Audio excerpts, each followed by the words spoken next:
Good evening, all. Welcome to the May meeting of the Development Review Board.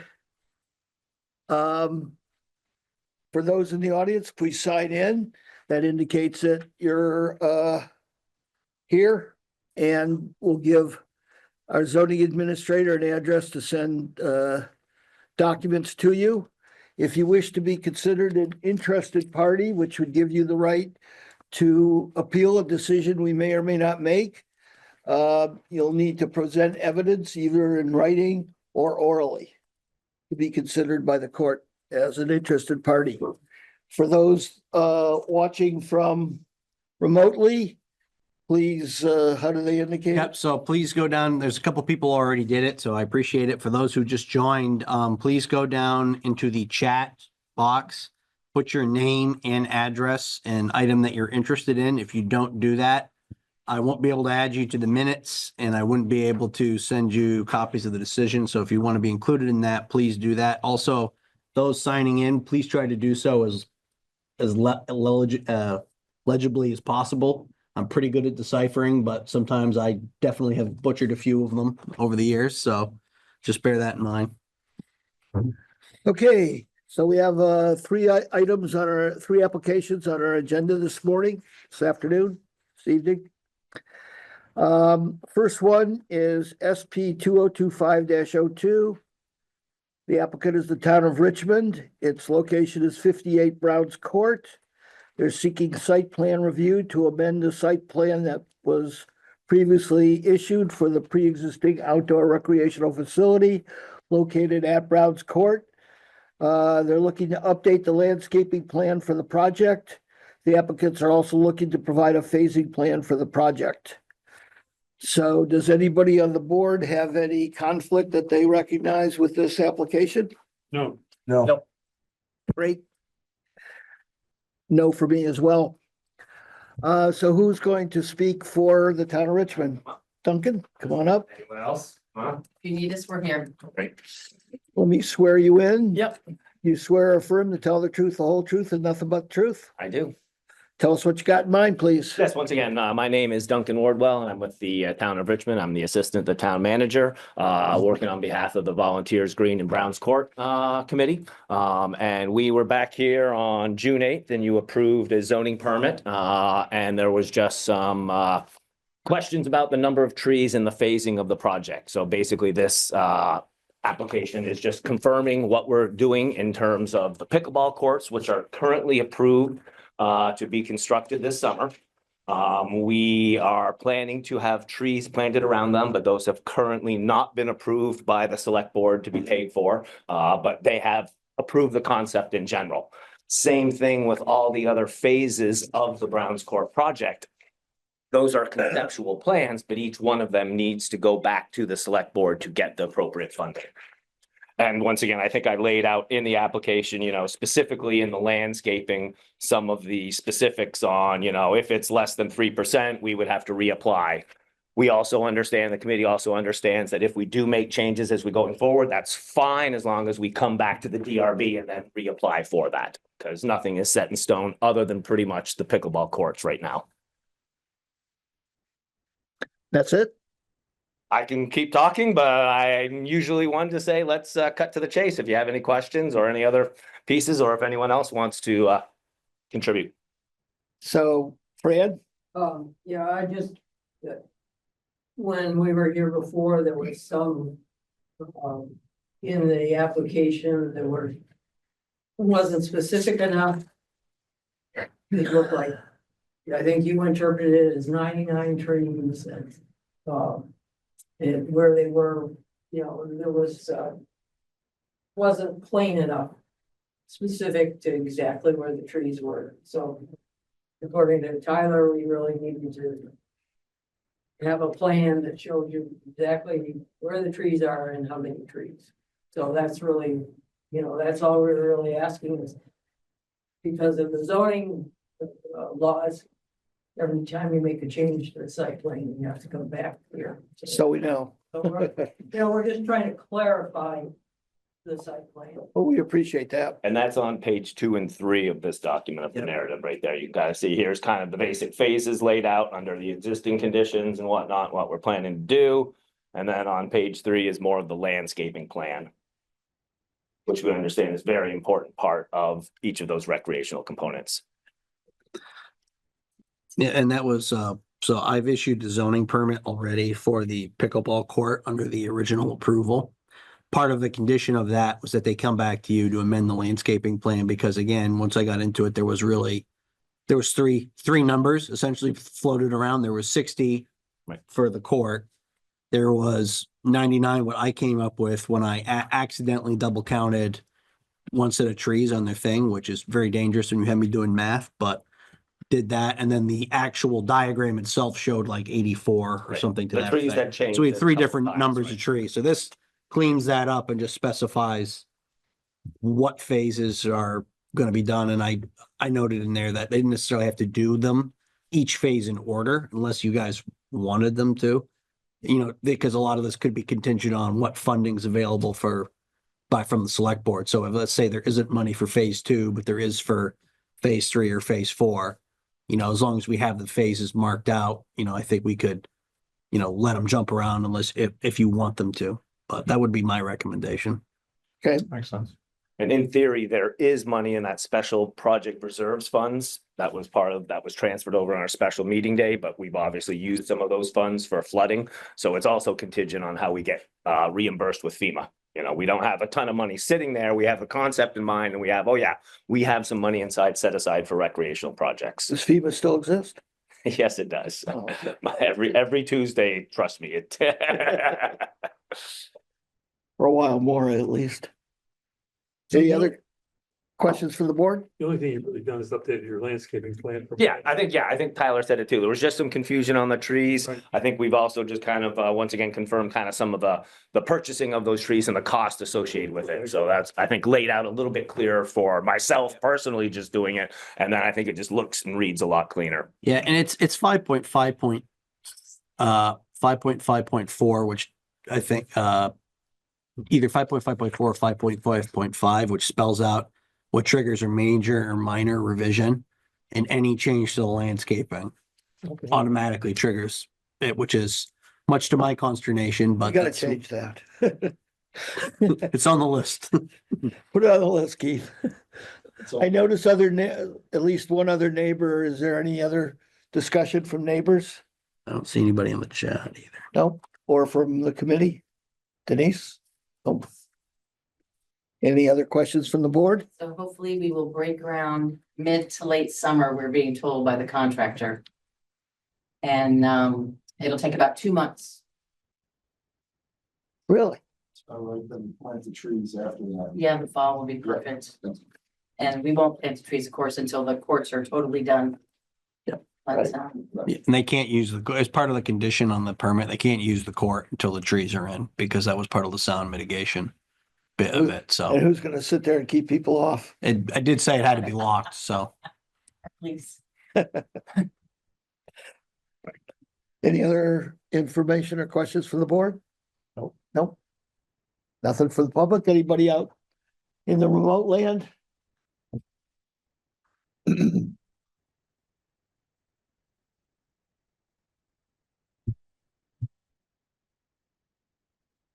Not seen any. Okay. What would the board like to do? Do we need to take this under advisement, or are we comfortable with just approving it? I think we're comfortable. Yeah. I'm comfortable. Agreed. Accept a motion, I move we approve. second? Yeah. All in favor? Aye. Thank you very much. Thank you.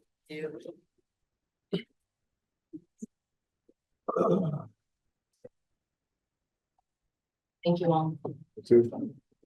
So the next application concerns me, and I'm gonna have to accuse myself.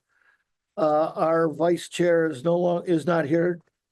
Who would like to be chair of this hearing? I move Roger do it. Me too. Okay, so, hang on one second. Okay. So motion by, I don't think it has to be moved. just in case. It's hard to say no to that though, right?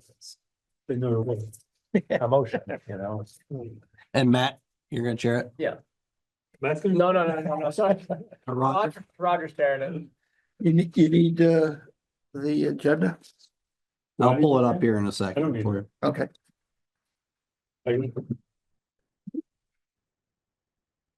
All right, so David, it is 7:18, he's excused himself. Yeah, sure, that might be. Oh, yeah, sorry about that. Yeah, 1 second. You want the agenda up, Roger, or, okay, perfect.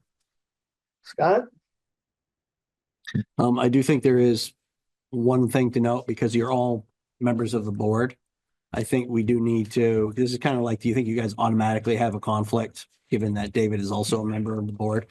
So I think this is one of those cases per the new ethics policy. I think if you guys want to all hear it, which I think you guys can, you would need to submit something in writing Just an email. within to you. within 5 business days, yeah. 4 or 5 days of the meeting date in order, so we can send it to the select board for them to Okay. record it.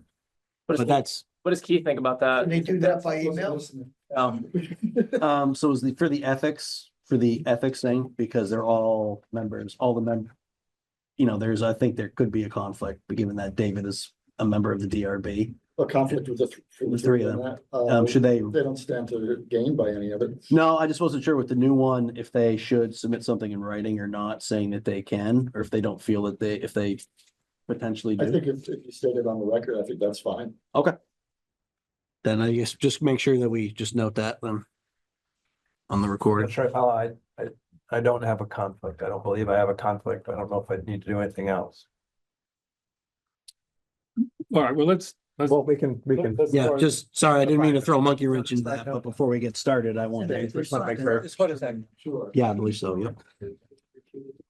no, I have no idea. They got before last.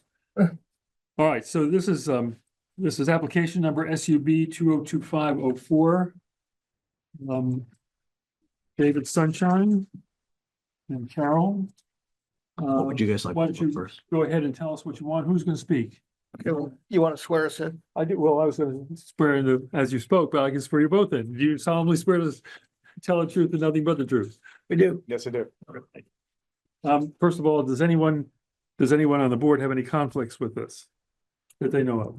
I do not. Do not, and I do not. I do not. All right, why don't you go ahead? Who's going first?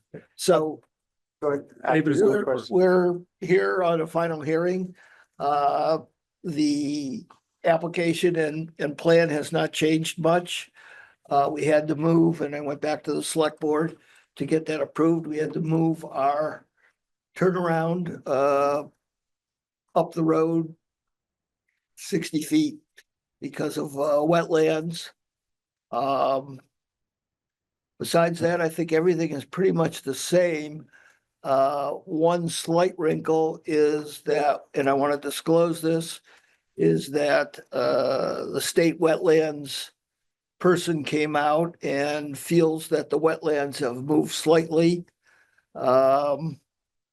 which Patrick says can happen. So we gonna get a revised delineation, and that can't be done for a little while. So I would ask the board, if they approve this, it'll be contingent on getting our stormwater and wetlands permit, which it normally would be anyways. But it'll probably be a delay in getting those permits until we do the revised delineation. Okay, well, I'm a little confused. It says that you're proposing a 2-lot subdivision. I thought we already did the subdivision. We had the preliminary, this is the final. This is the final, but this is the final for the 2 lots. Yes, All right, so you haven't changed the acreage in those 2 lots. nothing. All right, they're just exactly the same. Everything's exactly the same since the last hearing, except for moving the turnaround up the road 60 feet and And there is one other small one, again, Scott Baker with Barnard and Jarvis. The other change, as David mentioned, one of the, so since preliminary, we completed the stormwater engineering for that. And when we went through the stormwater engineering, that's what resulted in the location for the constructed gravel wetlands and the shifting of the turnaround location by about 60 feet. The other change that it was made was that to accommodate the drainage swales on both sides, we had, for preliminary, we had a 30-foot wide right of way extending up to the proposed lot 2, or I forget the lot parcel 5, I'm sorry. Parcel 5. So when the stormwater engineering was completed with the drainage swales on both sides, we widened that right of way to 50 feet. So it's a 50-foot right of way all the way to parcel 5. That's more comfortable to accommodate the drive-in drainage. But that was the only other substantive change. More bulldozing. Yes. Right, But clean water, and this is, and to confirm, as Tyler had mentioned, Richmond has more stringent stormwater regulations than a typical state permit required to accommodate a 25-year storm. And our engineer did confirm, Tailwater Engineering, Brad Washburn, that the system is designed to accommodate the 25-year storm. do you want to put the site plan up there? Yeah, I'll be happy to. Give me 1 second. Which one is it? Sorry, you got a lot of submissions with this one. Yeah, there are. I'm gonna go with subdivision survey plat. Does that sound? Give us the big picture here. Okay, you want this one? Sure, that is the full parcel, the overall survey plat. All right. You want something else pulled up, Roger? No, that's good. In your notes, Tyler, you mentioned that we have to think about the location of the hammerhead turnaround further into the property. Didn't we talk about that last time? Yeah. Yep, so how this works for waivers to the rural road standards is that there's 2 levels of approval. They have to be approved by the select board and they have to be approved by the DRB. So you guys kind of gave a preliminary approval the first time, but it's not binding until you finally approve it. So what that did is give the select board the okay to be like, hey, somebody's reviewed this. We feel that this is okay. You guys still have to sign off on it. But I wanted to have the select board to weigh in ahead of time in case there was a change made. That way you didn't approve it and then the select board required them to change it. Then he has to come back and amend the subdivision. This way it kind of does it a little bit more in order. And they did come back and revised it. They got it approved twice. They got it approved as presented to you guys originally, then had it approved a second time to account for the relocation due to the gravel So nothing wetland. has changed from the original approval that we gave. Aside from moving the hammerhead slightly, no. Correct. And In the widened right of way, Yeah. 50-foot right of way. Where is that shown on here on this plan? I can pull up a different set if you know which one it is. Site plan there. This looks a little bit more promising. No, that's, It's the roadway back to lot That's- 5. hang on 1 second. Let me try this one. Not the way, the wastewater site plans are not the best ones. Those are either the PL2, the perhaps, or the What about the overall, the subdivision? Yeah, I'm trying to find that. Sorry, this one had a lot. It took me a while to PL, which one? Try PL2. 13A. There. Okay, so, and if you don't mind, I Yeah, realize that the good. folks who are watching remotely might not be able to. I see can this. follow with my cursor. Okay, great. So when preliminary, before we had started the stormwater engineer, we had a concept. We submitted a letter saying, here's the general concept to do a constructed gravel wetland to treat everything. And so at preliminary, this hammerhead turnaround area was kind of combined more down here to we try to double up our impervious surface area to have it, accomplish 2 tasks at once. But for the area that we needed to collect the water coming down, this is the area that our engineer needed for the constructed gravel wetland, where the stem of the T turnaround had come down. So we had to slide this up here just enough to get our constructed gravel wetland. So it went about 60 feet farther. That was it. And then you can see here, this is the right of way where it used to transition, drop to 30 feet. Coming up here because it only served one house.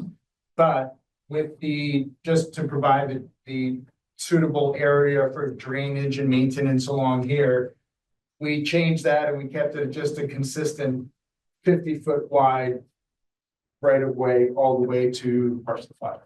All right, and what lot is the, enlighten me because I can't remember. What lot is the right of way on?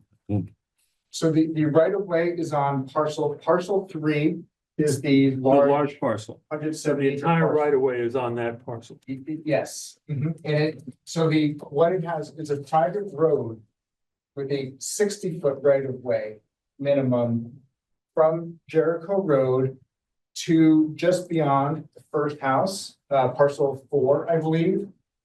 And that's because it's to this point, it's serving 4 homes. Right. So it's a 20-foot wide private road here, and then the idea was when it beyond 4 houses, when it drops to 3, it does not need the private road. So through the wetland is where the approach was, again, to here in Richmond and everywhere in Vermont now, we try to minimize our impervious surface area impact. So what we worked out was to come through the wetlands on the existing shared drive without widening it, and then open back up to have the turnaround here, which would make it more usable, closer to the proposed homes, closer to the parcel 2 here, exactly, instead of just instead of fitting it here and not really having a functional turnaround. Oh, this is, And did we ever see the actual right of way agreement for the road? I submitted it,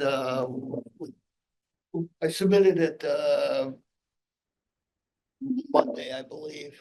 Okay, is it, is that what you asked me to make sure everybody got? Yeah, It's called Sunshine Association, Stormwater Association. that should be what's in your hand right there, Roger. well, this is the stormwater management. And it governs everything. Does it include the driveway? Like, Yeah, I it just looked at says, it says everyone will share maintenance. For the driveway? Yeah.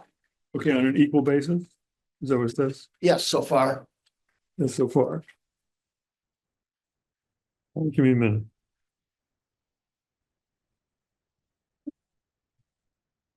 I want to wait and see what the final stormwater stuff is. And also, if I may also, the state now requires for a project as a state stormwater permit, the state requires And an HOA for it. And we've had attorneys call the state and say, oh, no, this isn't gonna work this way. We're doing such and such. The state soon says, call us back when you have an HOA, period. So for a state. That's what that does, is set up an HOA. Exactly. So the state stormwater department will also be reviewing the agreement to make sure that it's functional going forward as well.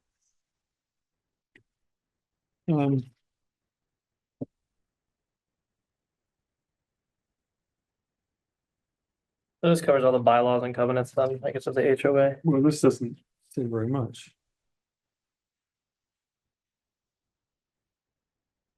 All right, so this establishes a homeowners association. Correct, among those that are in the back. I asked the state and haven't gotten an answer whether I need to include the existing 2 houses or not. Are they part of the subdivision? Not part of this subdivision. They were previously subdivided years So ago. they're not part of they're not part of the 2-lot subdivision. They're not. And And that's really all we're and talking. they won't have any of the stormwater devices, is that the right word? On their property. It'll be on the property of, most of them will be on parcel 3, which is the existing land that we're retaining.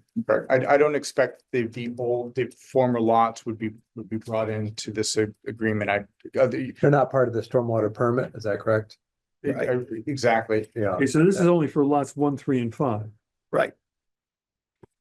And then the homeowners association is only going to be for those 3 lots. Correct. And I don't think 1 really gets included. That's my existing house. You don't think 1 is included? Well, I included it in there because it was part of under my name, but I don't think any of the stormwater devices are on lot 1. And that's also it's also normal not to go back and include, because if you think about it, one homeowner can't require their neighbor to enter an agreement.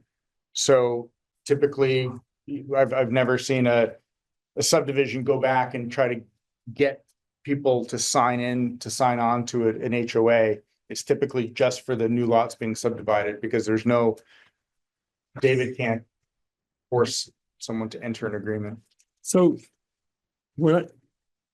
this really doesn't say very much about maintenance of the road. I can expand it to. Well, no, I'm just saying, wouldn't you normally put something, I mean, we sit here all the time and talk about this. It'll probably be in the deed. I'm sorry? It'll be in the deed that I give to lot 5. The deed to lot 5. So there's an existing road. There's existing covenants that were created when the first 2 lots were created. And that talks about equal maintenance between the owners on the road. But does that, And those existing covenants also included any future lots. okay, so it included future expansion of the road. Yes, Right, and those covenants would include now lot 5 and lot 3. I believe they would. Well, they won't include all of lot 3. They'll just include the home site for lot 3. Because lot 3 is the rest of my land, Right. our land. It's the home site, but also the access road and all that, basically. The access road is on lot 3. Yes, All right. Well, I'm just a little confused, that's all, because usually what we see is a maintenance agreement, but you say that's within that. it's already existing. Right. Okay. And I think, I mean, my neighborhood in St. George is 10 homes and it's in there that like certain houses, like we have a 70-acre lot that has a right to subdivide into up to 7 more lots.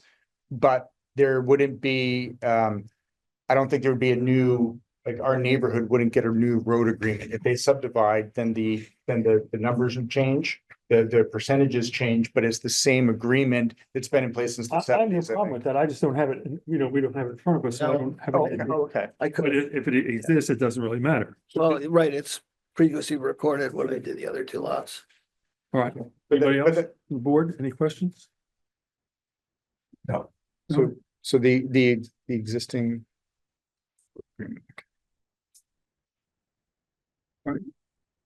Any questions from the audience? Any questions from online? You do have, Oh, I'm sorry. Would you state your name? You have, Chelsea Brooks. I just, sorry, I didn't hear fully what was discussed so far, so, I'm sorry if it's repetitive. I just briefly wanted to. are you gonna give testimony, Toby? Testimony? I don't. Okay, well, go ahead. Sure. Go ahead, just I'll ask tell your the truth, question. I promise. All right, I'm just trying to cover the ground here. Sure, no, that's fine. If you'd like to swear me in, please feel free. No, that's all right, go ahead. I just wanted to briefly speak about stormwater because we had talked about that at the preliminary subdivision hearing. I've just heard you talking about sort of HOA and things like that. And I wanted to sort of bring it to the attention of the board and perhaps other individuals here that based on extensive research and discussions with the DEC, I just wanted to make it sort of known that based on the information that I understand the project to be, and as presented on the NOI for the stormwater permit that has been applied for, I actually think the project does not need a stormwater permit, interestingly enough. And so I just bring that up because at the town level, obviously like stormwater and things are important. For the DRB, it's important, I think, to have a pretty good understanding of this stuff, especially if we are putting sort of conditions on permit approvals, that you should make sure you have a homeowners association because that's going to be needed for your stormwater permit. And you need to make sure you have all this state permitting before we approve your final subdivision or whatever the case may be. But unless there's information that's not publicly available, which that very well may be, the parcel has existing impervious surface, which means that it's subject to the 1 acre regulatory threshold. And based on the notice of intent on the state website, they're not going to have an acre of final impervious surface. And while I think it's wonderful to treat stormwater, even if you don't necessarily need to per the state, I wanted to sort of bring attention to that matter, because like I said, I think that it's important that the town be educated on the topic.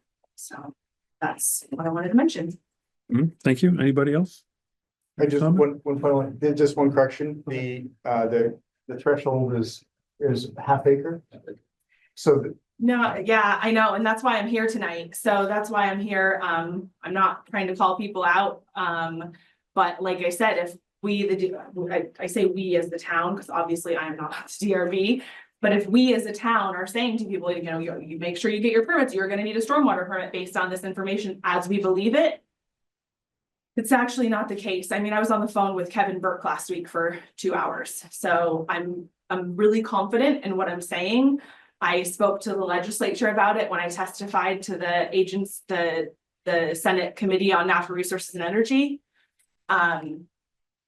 There's common misconceptions in the industry that the half acre is for everyone, period, all the time, but there's sort of a loophole in the stormwater rules. And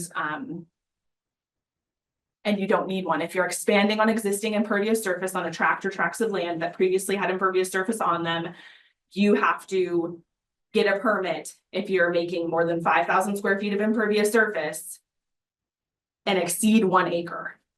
And in David's case, he's not going to exceed 1 acre based on the plans that were submitted to the state. That'd be great. Yeah, like I said, I think it's wonderful, and I think that treating stormwater is a great thing, and whatnot. And so this seems a little bit counterintuitive to other sort of things that you may have heard me speak about in town. I'm certainly not discouraging people from being responsible and dealing with their own stormwater. But as I said, as a town as a whole, and if you would like the DRB or David or I don't remember your name. Scott. Scott. Yes. If you would like me to send you the information that I received from Kevin Burke, I can. sure, I mean, obviously we. Patrick's shaking his head. I don't know. Yeah, Yeah, I understand all that. I don't need to see it. That's all. That's why I was shaking my head. yeah, okay. Yes, I mean, certainly if there's an interpretation on this that could negate a stormwater permit, I'm sure. I wouldn't mind it David at wouldn't all. mind it. I mean, one of the things that we were, so Jason Barnard was just out on site with Dory Barton of Arrowwood and Tina Heath, and I think they were, as Jason described, he was commenting about how the stormwater design includes a constructed gravel wetland immediately before the wetland. Mhm. You know, the existing large wetland. So it's, sure, we understand, we'd love to find a way to have clean water without the extreme burden of engineering and constructing all the infrastructure Sure. for that. So we'd be happy to, you know, to see, I mean, we've obviously communicated with Kevin Burke in the whole gang on other projects, so. Yeah. And there is confusion in the industry. Yeah, understandably, and appreciate you bringing that up. And I think it's reasonably easy. You know, I don't know that the board needs to conclude whether or not a stormwater permit is required, but we can condition the permit to obtain any required permit. Yeah, I think So it's that- good. So it really takes it out of our hands. We know, you know, we're not in the business of making those determinations, but And we can't Your enforce point's that well taken. anyways. No, correct. Obviously, you're not in the jurisdiction to decide what's required or enforce it even. It's more so just sort of overall the impression that people may get. Wanting to make sure that mistakenly people don't feel advised to do something they don't need to, because in speaking to Kevin Burke, I was told that if people apply for stormwater permits they don't need, we don't tell them they don't need them. Like, we don't have the manpower to review that. If they apply for a permit, we have no idea what their future plans are, like I said, based on what's currently presented. I don't believe he needs one, but like, for all I know, David's gonna put in some condos in his field. So like, I don't think you are, Ain't gonna David. happen. I don't think you are, but my point is, that's why stormwater doesn't say, well, you don't need a permit here, because for all I know, in 5 years, David's gonna build a mini Golden Valley, like, I don't know. That doesn't really make sense because That's- they wouldn't approve it without plans that showed that. So that doesn't quite add up. But So, I think and anyhow, thank you, Yes, I'll send some things, yeah. We'd love to see, thank you for that. And also just, just like other towns do, even if the state stormwater permit is not required, the obligation is unfortunately still there to accommodate the stormwater Absolutely. for the yeah. project and Just a lot of different that. Sort of levels, right? Yeah. Exactly. Yeah. And Richmond unfortunately has a lot of terrain. Mhm. And we find a lot of the flatland is used up and projects in Richmond are often, are often slopes as you Yeah. know, so. If there's a way to get through and accommodate stormwater with it being less onerous on the landowners, then. Yeah. Sure. You know, All right, well, thank you so much. thank you. All right, so the only thing really that's in front of us is whether or not to grant the waiver. As we granted once before, now that it's been granted by the select board, is that correct? Yeah, so this is really what this would do. This is essentially finalizes it. They've got the road name approved. The select board has approved the location of the hammerhead as it is presented to you tonight. So if you approve this, you are approving the hammerhead and it's good to go. All right, and you'll promise to put in your deed for lot 5 a reference to the. sure. I'll be glad to. I'll submit also the covenants that are All already right, recorded you in the can land submit the records. covenants, but it doesn't matter if you say they exist, because we can't really. We're gonna hold our decision on submitting the covenants, but would you put it as a condition that the reference to the covenants on the maintenance of the road be in the deed for lot 5? Maintenance. Well, I'm just wondering, if the comment concerning the stormwater permit thresholds is, and applies to your project, and in fact, you don't need a stormwater permit, would you revise your site plan, and does that affect whether we Why could did go I forward? spend as much money as I spend putting a stormwater plan together? Yeah, I would gladly do that. okay, but is But that then any I'll probably reason have to for come us? back here, but. Do you want, okay, so I guess that was what I was wondering, like, does it avoid make some sense of for the us to, stormwater. does it make sense for us to go forward with approval now? I guess you'd have to come back either way. I would ask that you go forward with the approval. Okay. And if I need to amend the permit, I'll amend the permit. Yeah, okay. As long as it doesn't affect the site plan itself, the plat. Right? Well, if I have to come back for an amendment, it may or may not. I mean, I'm not changing the lots. Right. I'm not changing the acreage. I'm not changing the location of the lots. Yeah. What I would see happening is, Because then you should just go back to final, not all the way back to preliminary if you're not changing any of the lot lines. I right, agree with you. not gonna change lot lines. I would expect that. Hammerhead. Right, so when the part of that change in the hammerhead is we adjusted the easement, that the hammerhead and that construction gravel wetland fit into. And that's platted, of course, so that it can be located. So that grew a little bit when we added the constructed gravel wetland. So if that were to change, it wouldn't affect the lot lines. Correct. It would just be changing the easements like we did last time. Although if you change the location of the hammerhead again, we might have that I'll go back to the. get back select to the select board. board. And that's kind of one of the ponderous things.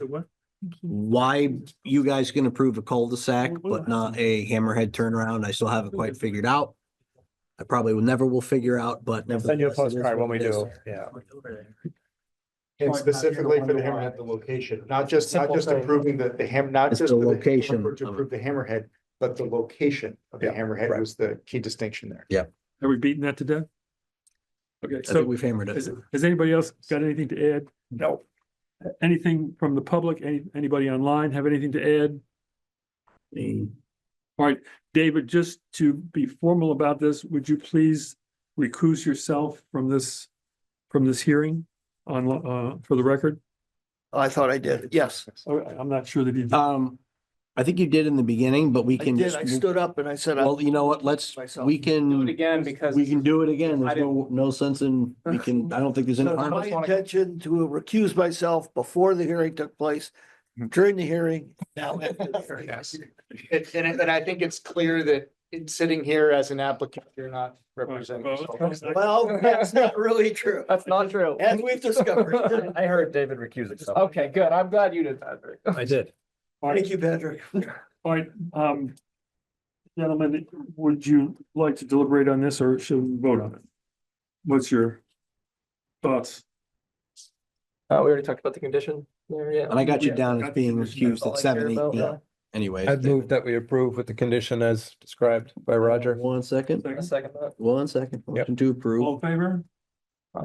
We can tell you who did what. motion to approve. It was me. Patrick, Matt, were you second on that? Yes. Yeah. And what you said. Nobody Okay. left. Who's on first?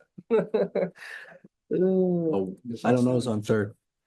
So what the condition was, what was the language you wanted, Roger? To include in the deed for lot 5, a reference to the recorded declaration They were protective covenants. and protective covenants. Maintenance for the agreement. lots. And to obtain all required permits. Declaration and. Yeah, Dave. All state. Covenants. And what was the other, And obtain all required state permits. any required state permit? Wastewater permit has been issued already. Condition to include in deed to lot 5. Reference to recorded declaration and protective covenants. And obtain for protective covenants for what? The road? The road. The previously approved road. Road and obtain any required state permits. Does that sound good? Yep. Okay. Yep. Approved unanimously. All right, I think I got it, guys. Thank you for your patience. I can't type that fast, so. All right. Think we're good? Great. Thank you. David, okay, let's see, it's 7:49.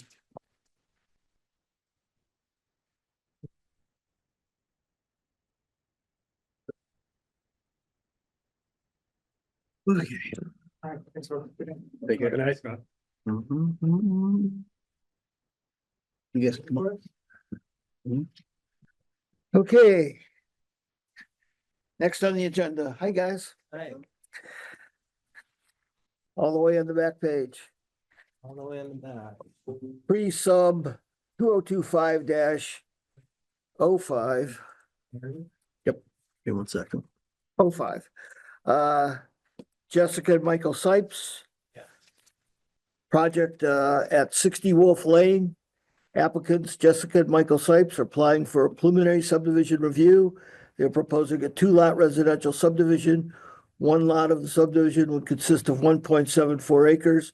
It would include the existing house. The second lot would consist of 13.05 acres. It would contain an existing studio barn that would be converted to contain a dwelling unit. The proposed second lot currently has a restriction on it, noting that residential uses are prohibited. The applicants are seeking to remove this restriction. So does anybody on the board have a conflict with this application? No, No. No. No. Okay, Okay. let me swear you in. Do you swear or affirm to tell the truth, whole truth, and nothing but the truth? I do. So tell us what you have in mind. We have 60 Wolf Lane. We built the house in the studio about a decade ago. And we're proposing now to subdivide, sell the house, revert the house back to the original lot of 1.74. That was the original size at the inception of the HOA. And the remaining 13 acres with the already built studio barn to convert the inside, not to build anything new, to convert the inside to a home occupancy. Where we do A home occupancy, meaning a residential a structure. residential structure, How many bedrooms would that have? 3. So do you need to deal with wastewater, or is wastewater, you'll have to amend your wastewater permit, correct? We'd have to amend it. We do have a rough-in with our septic designer. It's on the site plan. We can pull up in a second. But yes, we'd have to amend that. And I noticed in your in your submittals, you had a bunch of of consents from all the other neighbors. Was there everyone I looked at was consented? Was that all the neighbors that consented? All the neighbors have consented. We did send around, you know, I like saw that. almost like a contract or something, so. And you'll sign that, and some just gave us their verbal consent, as well as Wild Apple, the sister HOA next to us. They also consented and invited us into their association if need be. So we have the approval as well as the Kings to the west that aren't in the HOA, but they are abutters to the west of us. They also consented. So my understanding is Act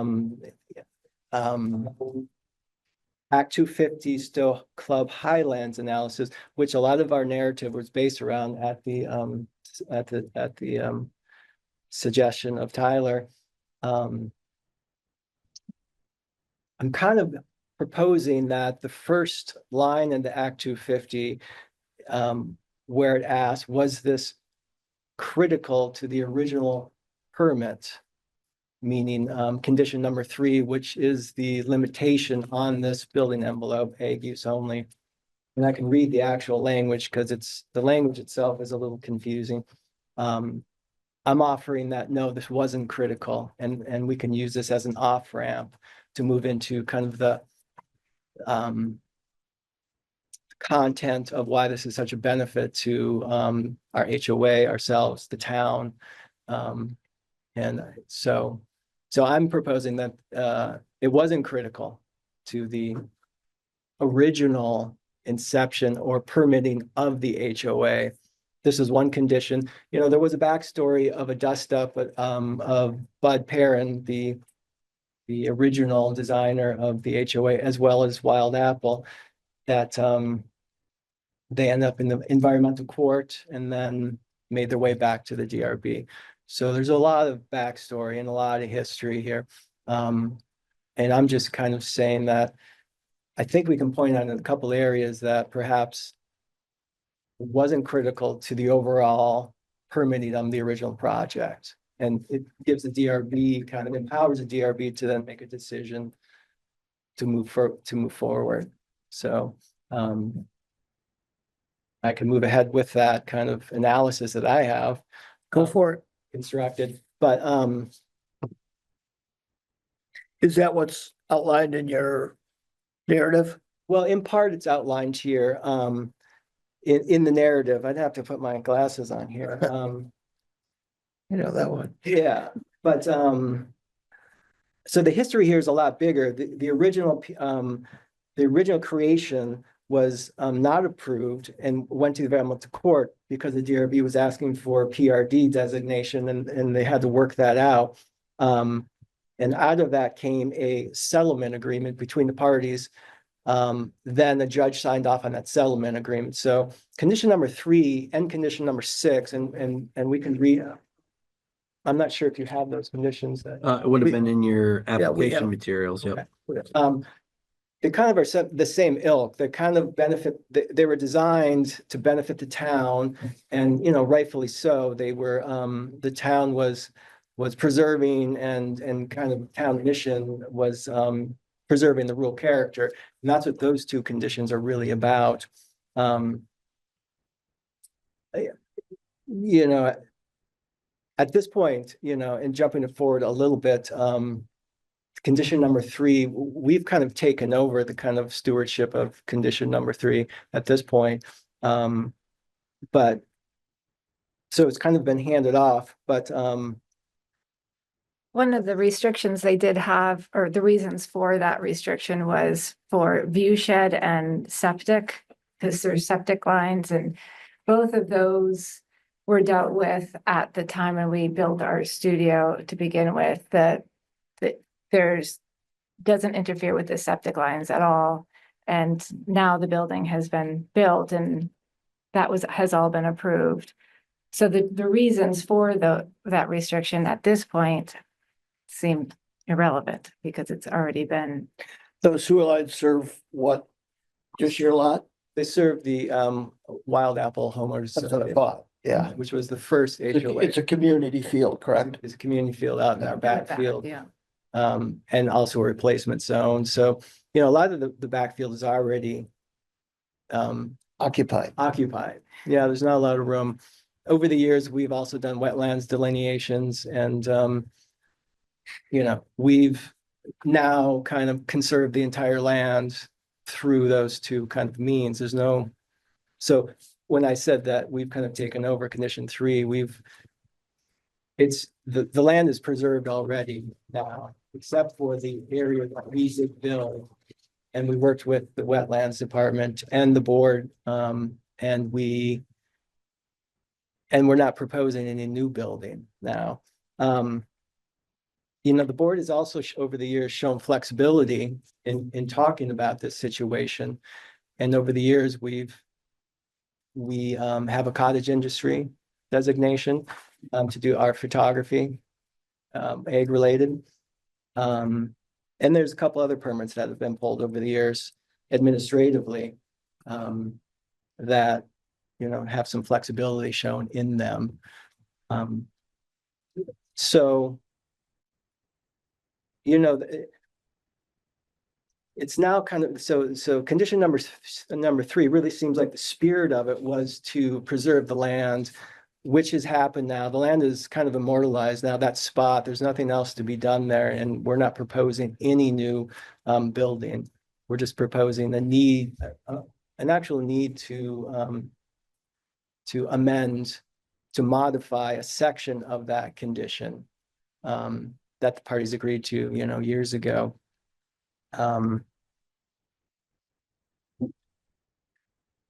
There's been confusion over the years about the building envelope itself, and the way it was written, because it's an ag use only building envelope, and that comes with some kind of confusion about who's presiding over the ag use state, municipality. It's just a little can be a little confusing to interpret, but We have built our, because of the photography studio and because we had built a in-law apartment in our Michael's mother has since passed on, and the need to simplify. We have built something that's unique where it serves our professional careers and our home, and it's where we raise our kids. And so our ideal is to convert that studio so that we can still work and live in Richmond. And in doing so, it does open up housing, it allows us to stay, and it increases the tax base and all of that without having to build anything. it's an amazing deal. Roger, did you look at I didn't have a chance to completely read the decision from the E-Court. And the only thing at the top of my mind is, do they need to go back and amend that decision from the E-Court? I think so. That was my reading. Tyler, you, Yeah, so this is the real issue with this, is that this isn't a DRB decision. This is a court-ordered settlement, which we don't really have the authority. And so if we go through if we go through like in my notes, and I touch on this here. So part of when the subdivision was originally created, right, it had that condition on lot 3 that noted that very clearly that that lot was supposed to be for agricultural uses only, as depicted on the plans. That was further reiterated by, if I could find it here. we made a decision that incorporated that as well. Yeah, so it was in your decision. It was in the court's decision. And if you look at subsequent DRB approvals, there was which is what I passed around. There was a subdivision amendment in 2008, which didn't remove that restriction. And in 2015, the conditional use approval to allow for the cottage industry specifically considered it an agricultural use in order to justify it That is being correct. placed in that I building. remember that. So, I mean, we can amend our decisions. We have that power. We do not have the power to amend a court order. So if we were to accept what you want, which personally I have no problem with, I still think you have to go back to court, and it probably may not, that particular judge has passed away. It'd be a new judge, but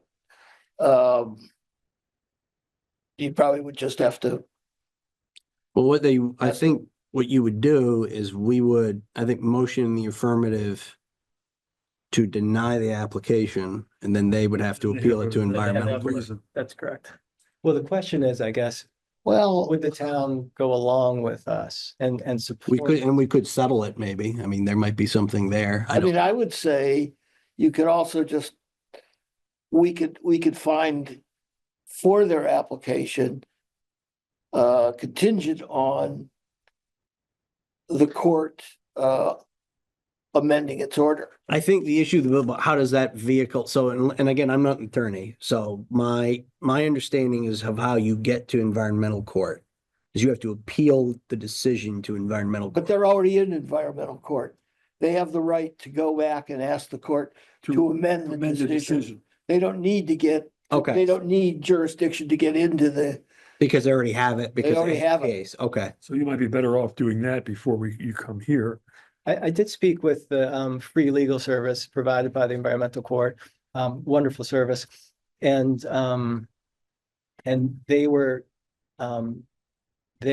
proposing that it would be a huge help if the town was in favor of that's what I figured. our proposition. I think you'd look better in front of the court if the judge had a positive decision from us to fall back on.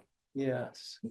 Let's go back, we want to depart from this for a minute to when you were here the last time, and it might have been the last time I'm confused, but we discussed, this was before the photography studio, is before you built it. And then you came back after it was built, not too long ago. Right. And we discussed the restriction, the agricultural restriction on that lot. And one of your neighbors was here, I remember that. But tell me, why did we reiterate the fact that agricultural restriction was required? So the issue is that, you read Stowe Club Highlands, it's like you have to argue, the argument is was that condition critical to the lot being created in the first place? At that point too, in that previous one, we were considering building a different structure. And Is that now, what it was? yeah, and so So now you we- came here looking to build a different structure than the structure that's already there. Yeah, Right, they did withdraw an application, but I didn't note in here because it never went forward, but there was an application. in You just want to 16. convert the existing building there into the, Correct. All right, so But to do that, you need to drop the agricultural requirement. That's correct. And we feel that's put on by the court. We do, my reading of the Stowe Highlands, it seems like there's a release valve in place from Stowe Highlands that empowers DRB, but we'll go whatever method works for all parties. So my quasi litigious voice right now is just saying it wasn't important to the original, but going back. to the So environment- I know you've talked to free legal service at the court. Right. Have you talked to an attorney? Well, the last time we were here, we had an attorney with us representing, on the advice of Tyler, when we were talking about building something, and we realized we just need to come to you kind of as we are, and this is what we Yeah. what we wanted. No, I don't think your problem's with us. I think your Oh, problem, right. if you have a problem, I think it's getting your foot in the court, getting the court to, Yeah, we have not sought legal Okay. advice on this next level. We kind of really wanted to come here and say, do you see a pathway? we could approve with the condition that the environmental court approved. that's what I think. Well, I do think though, guys, before you approve it, and this is part of the argument that I make in here, is that you have to find whether or not, regardless of whether or not we like the project, and I like the project, but whether or not the requirement that this remain agriculture was critical to the creation of the original subdivision, because if it is, you can't, like, if lot 7 would not have existed without that condition, I don't think you can affirm that you can remove it. What this is saying is that you can modify it if it was not Yeah. critical to it being approved. And the fact that it was in the original decision. It was in the court order. It was used as the basis of justification to build the art studio in the first place. And if you read F of the Hildebrand analysis, which we're supposed to use, it notes that the degree of reliance on prior permit conditions or material representation of the application and prior proceedings by the district commission, the environmental board, the environmental court of parties, or any other persons who have a particularized interest per blah, blah, blah, they may be affected by the proposed amendment. So basically how I read that is that if this was used, the basis of this condition was used to justify the creation of the lot and subsequent approvals, changing it or removing that condition is essentially violating kind of one of the, like, an essential part of the lot, which was very clearly from, and, you know, whether it was done in error or could have been done differently is a separate question. I think it's consistently that this was a critical condition of this, and as such, I don't think you can remove it. So I was on the board when this all came before us with Bud Pride bought it for us. I don't have a clear recollection of it. I mean, that was 100 years ago. But I seem to remember that the reason this was an agricultural lot was because all the septic stuff was on this lot. How it reads. That's There's The also only- a reference to aesthetics, though, isn't there? There is a reference to aesthetics and view shed. All right, Which I think we've addressed, with just being there for 10 years, accepted. what about, are there covenants for the subdivision, Yes, a declaration? yes. Doesn't it state that there are X number of lots, 7 lots or whatever there are in the subdivision? And to amend those covenants to add another lot, wouldn't you have to get the subdivision? It's not in the covenants. We can subdivide. Does it say that in the covenants? I don't think it doesn't say that. I mean, we can't do anything here that would violate those covenants. Right, I do have the covenants. That Yeah, would, you might need to change the covenants, which means you would need The- all the landowners who purchased under those covenants. yeah. But it sounds like you have I all of believe we them went through aboard. this once before and we addressed the covenants, and we're back a few zoning administrators now, back to Neil's. Neil's found that there was no issue with subdivisions, because we did explore this back in 2016 before we built the house. So we went through a lot of these questions before. Subdivision of the HOA was one of them. And Are those covenants part of your submittals? they are, yeah. You want me to pull them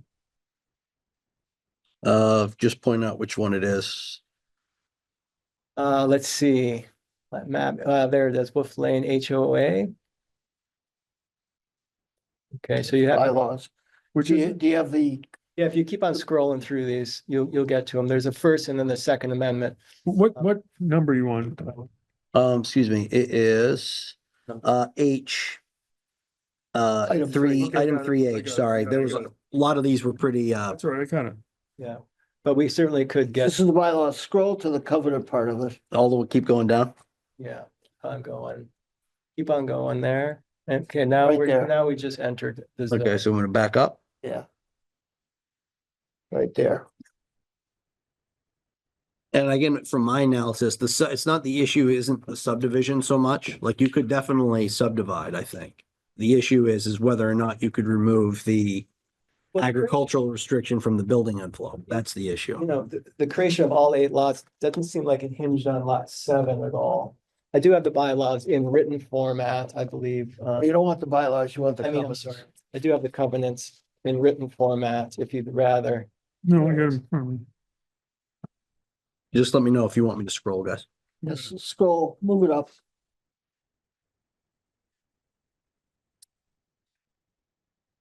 You stop there. Which law was this? 7?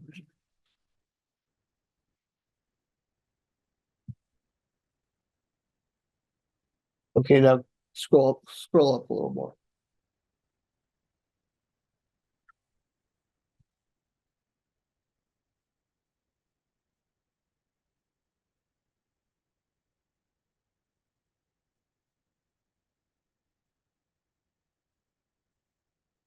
Is there a board?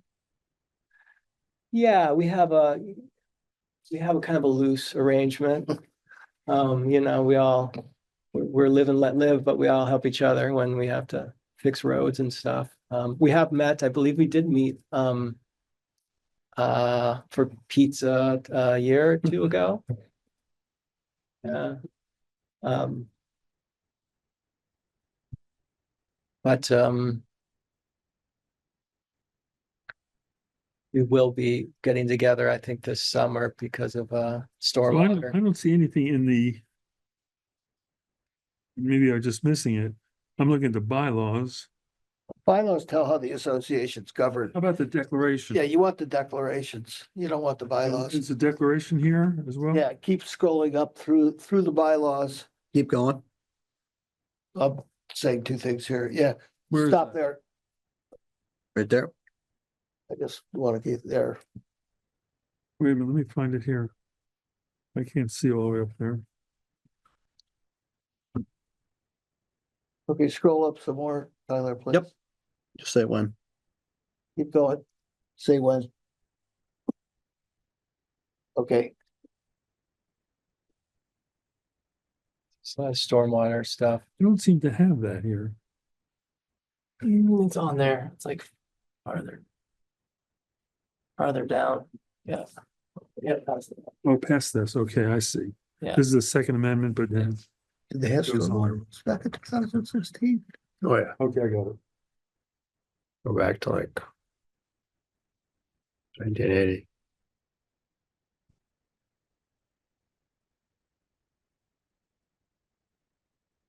So there's nowhere I see where they're singling out that lot. You want Lot to keep seven? scrolling up? Is it lot 7 we're doing? Well, it's lots, I don't think it's 7 in that. I think it's Yours is 7. lot 7, right? We're called lot 8 now. They're called lot 8 now. It was lot 7. It was lot 7 at the inception. Okay. And in 2008, they, Was there amendment, another amendment that? This created- is second. this There one- was a subdivision amendment. and- there's a second amendment attached to this, which is, I see the Second Amendment. yeah, that would have been in 2008, I believe. There's no other covenants that we have on file. Keep scrolling, David. Yeah, please. Go to the top of that page, stop.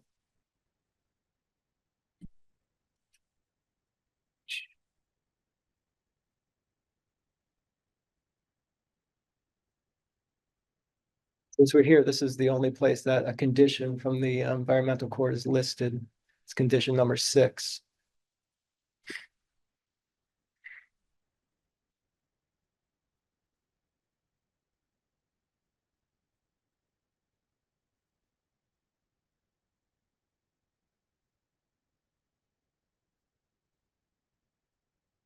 Right, so you don't think an amendment would be required? Well, I mean, I don't think so, not by my reading of it. But, Amendment to what? To the declaration? Oh, to the declarations. Are you creating another lot? No, they've still got the lot. Yeah, but you're, They're changing the use of the lot. no, No, but it's a there's subdivision. Oh, subdividing. They're creating a new lot. Creating a Oh, new because lot. it was combined, right? we're creating a new lot, we call it lot 15. Yeah. And this is the issue, this is, the issue kind of with this is that, again, I think they can subdivide it. But they The would have to- issue they would is have to that, subdivide it. that building envelope and the agricultural restriction was critical to that lot 7 being originally created. But if they, we're, I think we're going in circles here. It seems to me that this all hinges on basically dealing with that court order well, years ago, right? there's one other thing, and that is you've got a declaration in place. And if you're creating a new lot, is it gonna be subject to this declaration? Well, it would be because it came out of. Here, I have it, damn it. But the question that Tyler asked as to why that was created as an agricultural lot, it really doesn't matter if they amend the declaration. Because if the homeowners association amends the declaration, I mean, they're the current homeowners association, they can do whatever they want. They don't have to adhere to the spirit of the reason for creating that agricultural lot if they want to change it. No, but again, I think the issue isn't so much the HOA, it's the issue was the requirement that the building envelope be restricted to agricultural uses only, critical to the original creation of the lot, because if it was, you can't remove it without violating the reason why the lot was created in the first place, at least per the Hildebrand test. Let's see where is that restriction in this declaration? It is not listed in the. It's part of the DRB's decision in court Right, order. is the declaration relevant? Or, in terms of the, the bylaws of the HOA, I don't think so. I think, aren't we really just dealing with whether or not the permit required it? I don't know. And why I the mean, permanent? maybe the simplest thing here is if he can get everybody on the HOA on board with his plan, which obviously I assume you probably can, or you'll attempt to. And you get us on board, or you get the court on board, You're done. then it's done. Instead of trying to figure out the reading of it, right? Instead of just doing that, it's just, That's true. let's keep it simple and. Yeah. That sounds good. We will definitely go that route. Cause I don't think, like they've said, we don't have the official approval to remove something that the court puts in there. They put a Right. court order in there. Okay. And like, Which is, I think, part of the problem, though. That's why I don't think you can approve it with the condition, because by approving it, No, I think we We don't- can, I think we I can, think we but can approve. but with a contingent, with the contingency that they modify the court, amend the court order and obtain, well, then the issue I think then becomes is that, again, using the Hildebrand test, we're supposed to use that to determine whether or not we can do what we're trying to do. So by doing it and then saying that we agree with this in principle and we want to wait the court to weigh in on it, I don't necessarily think you can do that. I think the cleanest vehicle is to deny it and then have them appeal it to E-court. I think if we deny it, he's gonna have a tougher time in I court. mean, and we might be able to write something, an amicus brief or something to say that we're in favor of that. let's But talk about that. We don't wanna write that. in a- No, we don't, but I do appreciate Tyler's point about the Hildebrand test and Stowe Club Highlands. I think we do Oh, have to be careful. I I feel like we're, We have Well, to, I I think would we have to too. talk about that in our decision. well, yeah, I don't think we're really addressing, that, I don't think that was I think that condition matters. I think it was there for a reason. It does. And I agree. I think the fact that you're there, I don't know that really changes it, that you've been there for the last 10 years. I think there was, the clear stated purpose of that condition was Yes. to only allow agricultural use. I'm a little perplexed as to how what is there now met that requirement, but that's kind of beside the point. Well, if I And I may. think having it, If I if I may, may finish my statement, absolutely. and I think moving to residential use does change it in that agricultural use, you typically don't have the lights on all night. And, so I think there is a change and I think it's important we give it a real close look. The fact that your neighbors are, arguably in support of it, that's great. But I still don't think that changes that fundamental requirement on our part that we make sure we get it right. Thanks. And to that point, if you read I think the Act 250 Rule 34E, which is the analysis, if you look at 4, it lays out the criteria by which you consider changing it. Like 1, like changes in facts, laws, or regulations beyond the permittee's control. There really hasn't been any changes to the regulations or anything that would really do with that. Changes in technology, I mean, they didn't really necessarily make that particular case. I could. Other factors, including innovation or alternative design, which provide more efficient or effective means to mitigate the impact. I mean, there's some arguments there, but I think the issue then comes back to F, the fact that the justification of this being an agricultural use was part of the original decision, was reinforced by the court, was not amended when they filed a subdivision amendment in 2008, and was used as the justification to build the photo studio in the first place, but on the fact that it was an agricultural use. They have reaffirmed the fact that the condition on this lot is that it can only be used for agricultural purposes. That's why they went through the trouble of saying that the photo studio was an agricultural use. So I think it has been reiterated at least 4 times that it's part of the critical condition on this lot that this is restricted to agricultural uses, as unfortunate as that may be. Wasn't it originally restricted to agricultural because of wastewater easements? It doesn't speak to the reason why, it just says it's restricted there to was- agricultural only. What is The it? visual said, and there's But we're saying, and I don't know the specifics, but those wastewater lines, or that's not a road replacement field goes, right? Like But it did But say it there had to was be a plan. restricted to that particular building envelope. but due to, it said, didn't it due to two items? There were two items. One was wastewater and one was the view shed. That's probably the real. So there holdup was a real spirit of condition 3 that we've really tried to live by. But the creation of lot 7 wasn't contingent on this. That the creation of lot 7 happened at the inception of the HOA. All of the lots were created, not just lot 7. So I don't think it was held up by that. Well, but that was a unique characteristic of that particular lot. It was cooked into it. And when we came in front of the board in 2015 to ask for a cottage industry, we were asked to kind of support our request. So for why it was ag, And we do a lot of, and we do an Work incredible with amount farms. of ag, and we do farm now, and we do have a company that we a skincare company that we grow botanicals for. So, we are farming. So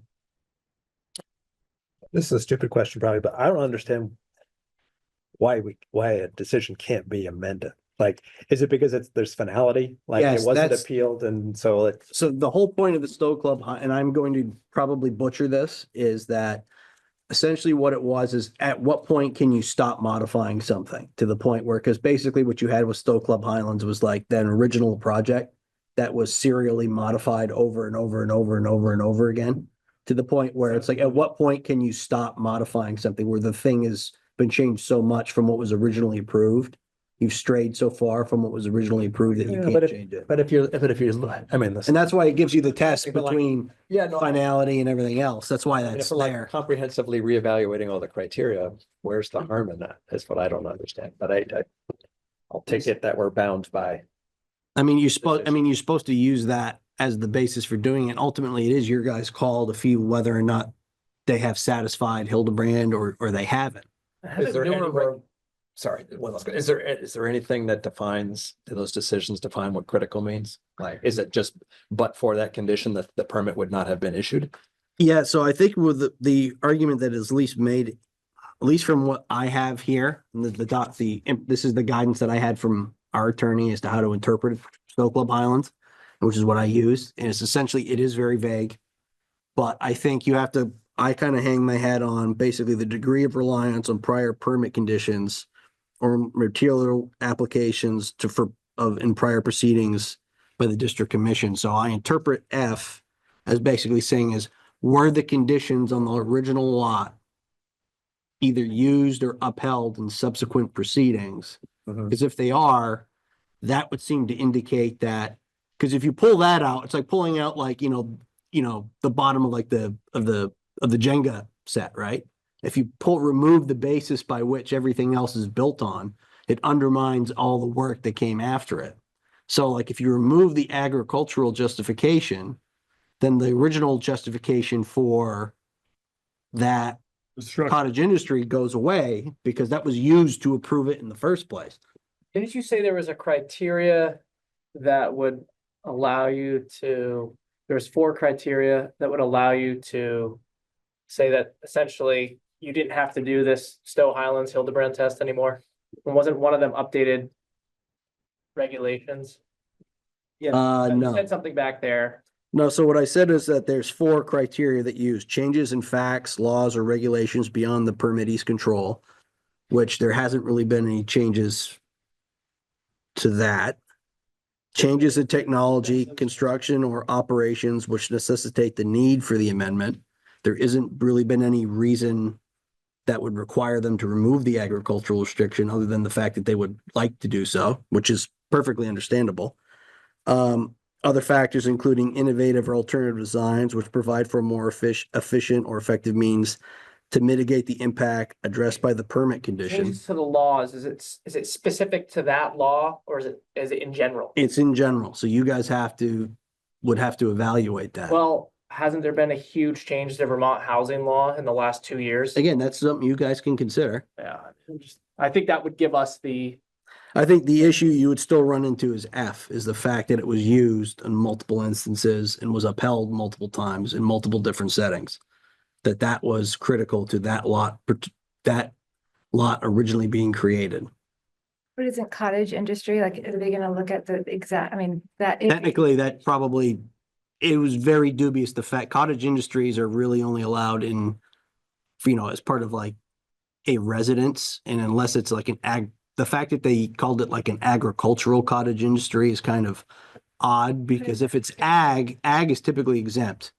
Cottage industries are not ag generally. They're something that's a conditional, like requires conditional Would use that approval. support this possibility of changing? It doesn't get rid of the fact that it says agricultural uses only, and the justification of approving the conditional use was that this cottage industry could be lumped under a broader ag umbrella. It doesn't remove that, doesn't say that you can have a residence there. It just says that this is actually considered agriculture. So it's reaffirming the court order and prior decisions. I mean, ag exists kind of in its own place and. Yeah, ag is typically exempt from, So there's. is that, typically you know, exempt from The zoning. very beginning of this worksheet with the Stowe Highlands Club is really says we deal with this on a case by case, and it's up to the board member to interpret. And if we hit the very first A and decide to release it, we don't need to go through this whole procedure, because the Stowe Highlands is it's like we're not building a golf course here or anything like. And that's really what this is designed for. It's a high bar, but I think we can kind of take an off-road pretty quick. That's my interpretation, of course, but Sorry to interrupt, but A being what? I thought I had do I have this worksheet up? Let me I'm see. looking I at thought Tyler's, but the first step is to determine if neighboring properties, You want to just read this? interested persons, is that? Yeah, let's see. So the very first balancing flexibility and finality is what we're trying to get at. In reviewing any amendment application, the district commission shall first determine whether the applicant proposes to amend a permit condition that was included to resolve an issue critical to the issuance of the permit. This determination shall be made on a case-by-case basis. and if you go on to read, Document is that on this? I'm trying to find it. Okay. the narrative. No, Might it's not be the in the narrative, narrative. no. But I gave a bunch of these in the packet too. Do you have those in the packet? I think I made one for all of the board members. Anybody in the remote? that has comments? Bylaws. You also had a lot of subdivisions, and we were running into issues with the trying to unzip the file there. I think I got everything, but it was proven to be difficult. One of the abutters. Like more to than down arrow. I'm not seeing it here unless you attached it to another document. Is that something you said that the District Commission Act 250 publishes? Yeah. Might be able to find it. Yeah. Give me 2 seconds That's here. right. We should probably have it. Yeah, it's all right. That's the workable that they provide. Get by me right. And it's online, yeah, a PDF. Okay.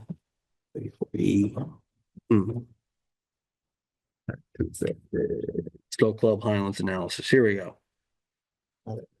So I got to pull. So where I kind of read this, I guess, a little differently is if you read down into A, if the applicant does not propose to amend a permit condition which was included to resolve an issue critical to the issuance of a permit. So basically right there is the fact that this was critical to the issuance of a permit because A, it was in the DRB's decision, specifically establishing lot 7. It was reaffirmed by the state environmental court. It was never overturned when the subdivision amendment was proposed in 2008.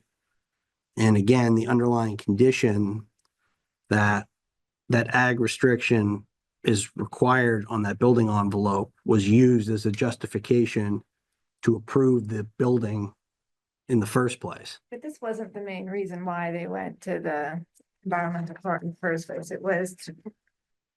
It was, That was over whether it could be a planned unit development or not. right. So, but yeah, I And, mean, and the court turned them down, or the court turned the town down and granted Faride's right to develop this without a PRD. But that was the reason for it. So when we say we don't think it's critical, it's because it is one of 10 other sub conditions that they had in there. One which was like, you know,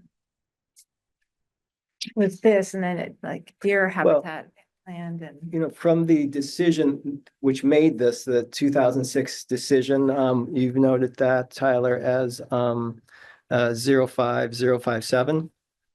The board decisions lists, and I believe I have it online too here, lists 13 different conditions, of which number 3 is one of them. Which has the agricultural restriction. Restriction, but there's also number 9, number 10, and number 13 that weren't really followed through, meaning the draft declaration of covenants, conditions, and easements, obligation, liens, rights, and restrictions for the property needs to be updated to reflect that, which it never Well, so was. failing to do that, though, doesn't mean it wasn't critical. It just means that we just didn't follow through with it. Nor was the Mylar. Well, and again, that doesn't negate the fact, you not doing what you're supposed to, it's like violating, it doesn't negate the fact that you were supposed to do it. No, I'm not, I'm just saying 9, 10, and 13. I'm just saying that was specifically number 3 critical. I'm kind of saying, I think there's some latitude in there to say it wasn't necessarily critical to the overall inception of Wolf Lane. Well, I would argue that because it was in That's the, all I'm saying. it was in- It does exist, for sure. yeah, and because it was in the decision which created the subdivision in the first place, that condition on that lot This is wouldn't what have created the existed. subdivision, this one right here. Right, but the point being is that was, in order to create that thing, that condition was placed on that lot. Along with, That's true, but Well, that you there's can't, others. you can't deny the fact that it was the agricultural restriction only certainly not. was I'm on not, there. I'm only lessening the importance that seemed to be placed on it by saying, well, there's 3 other conditions that weren't followed through with, like, is specifically to what was. And that's a fair point, but I don't want to argue. What would the board like to do? Well, I'm of the opinion, I mean, We personally, could go round and round. that's here for- exactly what I'm saying. I think keeping it simple, essentially, the environmental core is going to be the one to decide it or above them, right? If we know anything, given the current state of anything that was then precedent can be changed. And to me, this speaks of essentially, we approve it with the condition. Okay, so That- I see, and you guys chime in, I see we consider their application. Yeah. And either we feel for it or against it. Sure. Either way, if we're for it, we're probably gonna put a contingency in there that you have to go back and at least get the blessing of the environmental court or be told by the environmental court that you don't need to see them. And then change your declarations to conform to what you're proposing. Or we turn it down and you appeal that to the environmental court. Our decision to turn you down to the environmental court, and at the same time, ask them to amend that. Because the issue, I think, is do you guys have to feel comfortable with the fact that did they satisfy Hildebrand? understood. So we keep talking about critical, and I hear you guys, and maybe perhaps we should, move to deliberative. I think so. I would, the wording isn't critical condition. It is and this is semantics, but also maybe important. It's to resolve an issue critical to the issuance of the permit. What does anyone have, does anyone have thoughts on what that critical issue was? To resolve an issue critical to the issuance of the permit. So this condition was put on, it means something, but what critical issue is it resolving, or did it resolve? right Right. back then. Yeah, Yeah, the wastewater How do we piece, I know? think, has been satisfied. right. How do we know? Well, I mean, sometimes that, Well, you have to sometimes there's think- been, there's maybe somebody was there, but they remember, or there's something in the record that says what it was versus, because you get to be, as you are more familiar, then you So get into more general permit I remember conditions. part of it was the septic. Right. I don't remember, I mean, view shed, I don't remember How the view critical shed was that? discussion at all. Because you're a lower lot. Yeah. In that whole development. Yeah. So the view shed of like Don Harrington up top doesn't even see you. Right. Or Ken Nussbaum. So I View shed don't could be really. from the road. The view shed could be from the From road. the road. More Yeah, I important. think it was, I think it was trying to preserve the rural landscape. That's how I read it, at the time. But you're not asking us to change No, what's already there. No, there's no changes. If we approve and understanding the court has a role here, would we need to be, would we need to be clear as to, what any other future development could occur on that lot? Could you pull up the site plan, I Tom? don't, Sure. I don't think we would actually speak to that at all. Well, I think the issue becomes though, once it's approved as a residential lot, right? Residences are allowed, you're allowed up to, by rights, up to a duplex and an Everything else, ADU. so it's just a normal residential lot at that point. But I could Okay. speak to that clearly if you pull up the site plan and brief. I'm just trying to figure out which one it is again. Here, I've got it right here. I was There it thinking is, we still subdivision have some plan. overriding agricultural limitation, or no, but you wouldn't, because that, okay. I mentioned that we did go to the wetlands department and we did a pretty exhaustive wetlands delineation. And in finding, and in doing that, the land is pretty much in conservation. This is where we are talking about, right? It's already built. The only modification is this right here, which we put on, which kind of roughed in there and it fits and it works. What is that? septic. This is. Oh, that's a septic, okay. Yeah. This is an easement, electrical easement, and this is the south side of the wetlands. And then there's a north side to the wetlands, and then there's 50 feet. So there's no possibility And that delineation hasn't changed from what? Get over it. it's not gonna get any better, that's for sure. And and this is the other side, this is the top closest to studio, but there's another area of the wetlands, and then there's a boundary to that. And there's two more swales that go through here, all dumping out to a large wetland area out here. So, and then there's two large easements for septic in back, there's no- absolutely no way. And there's no access because of the wetlands to the back. There's no way to do any development here anymore. It's all, Well, I mean, not without a permit, it'd be very hard to get a permit, so it's not, right, it's not no way, but It would for be- practical purposes, I hear you. for practical purpose and interfacing with the wetlands department, I can't imagine a way to develop this land anymore. So that's all, I just want to note that, because I understand if restrictions lifted, then what's to say that we can't develop anything else, but there's no path for that, for any Well, development. we could limit you. What's Yeah. that? We can limit you in our decision. Yeah, and you could do It that could as be well. lifted just for Yeah. that lot. Absolutely. All right. Okay, so we're back to There's the a lot of same head rubbing question. going on here, man. I'd move we to go to deliberative session on this one. Well, Oh, yeah, I think so. Yeah. And close the hearing. Yeah, but unless there's, more information. you Anything wanna- else you want to tell us? Or the public. Well, we appreciate your time. Oh, I want to say that. I know this is a tricky one. For us, it's kind of existential because it's kind of a do or die situation for us, but it's been great. Sorry, I don't- Is there anybody remotely that has would offer any discussion?